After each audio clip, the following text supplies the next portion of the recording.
هما ما حبوناش، والله عمرهم ما حبونا.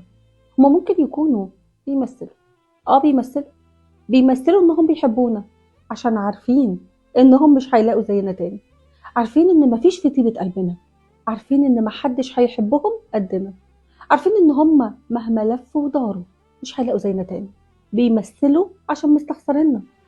ما هو اللي بيعملوه ده اسمه استخسار، ملهوش اسم تاني. هما مستخسرين اننا نروح لغيرهم، لكن ما حبوناش، عمرهم ما حبونا. ايه الانانية دي؟ هما مستخسرين حتى ان هما يشوفونا سعداء؟ دول ما عملوش عشان اي حاجة خالص. احنا اللي قاعدين ندي وندي وندي لحد ما خلصنا وخلصنا كل المجهود اللي عندنا، وما بقش عندنا اي حاجة تاني عشان نديها. هم اخدوا كل الحلو اللي جوانا.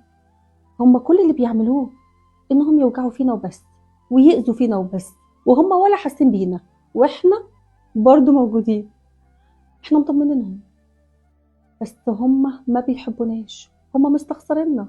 عشان كده اسمعها مني، امشي. زي ما سمعت، امشي. امشي من العلاقة دي، لازم تمشي. مش قادر؟ يعني ايه مش قادر؟ عاجبك اللي انت فيه؟ عاجبك العيشة دي؟ عاجبك العيشة اللي انت عايشها؟ ايه يا اخي؟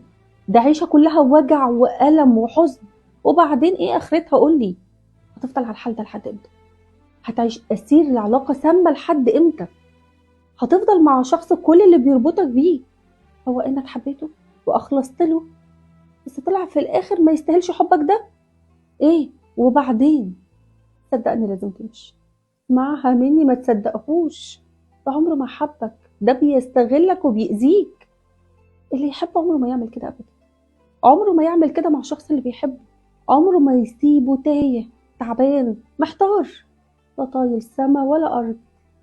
اللي بيحب بيبقى عايز يشوف حبيبه سعيد مبسوط مرتاح ومطمن.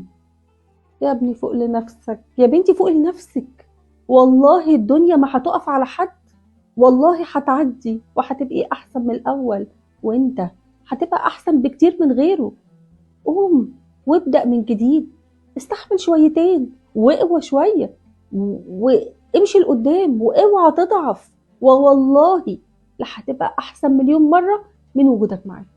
واوعى تخاف، والله لا هتقابل ناس جميلة تعوضك وتحس بيك وتساعدك، وتعوضك عن كل وجعك اللي انت شفته معاه، هتعوضك عن كل اللي فات. فخد قرارك وامشي وما تبصش وراك، والا هتبقى انت السبب. وكل اللي بيحصل معاك هتبقى السبب في وجعك وألمك وعذابك العمر كله. لو استفدت من الفيديو اعمل لايك وشير عشان غيرك يستفيد، وانت تاخد الأجر والثواب، وكمان تساعدني ان انا اقدم لك كل جديد. بحبكم في الله. هدية محمود.